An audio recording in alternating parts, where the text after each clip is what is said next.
जातवेदसे सुनवामसो ममराति यतो निदहाति वेदः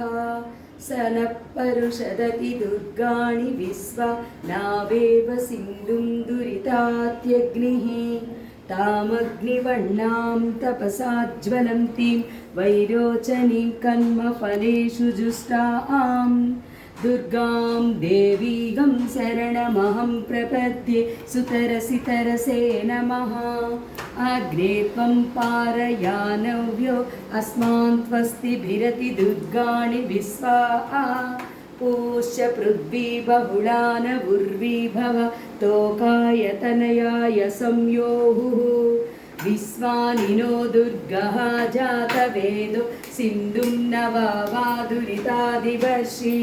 अग्ने अत्रिपन्मनसा गृणानो स्माकं बोध्यविता तनूनां पृतनाजितगं सहमानमुग्रमग्निगं हुवेम परमात्पदस्तात्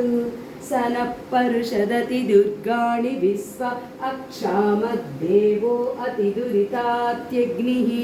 प्रज्ञोषिकमीड्यो अध्वरेषु सना च होत नव्यत्सत्सी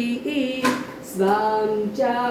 अग्ने तनुवं पिप्रय स्वास्मभ्यं च सौभगमायजस्व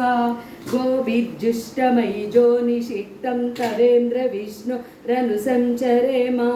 नाकस्य पृष्ठमपि संविसानो ॐ वैष्णवीं लोक इहमादयन्तां कात्यायनाय विद्महे कन्याकुमारि धीमहि तन्नो दुर्गी प्रचोदयात्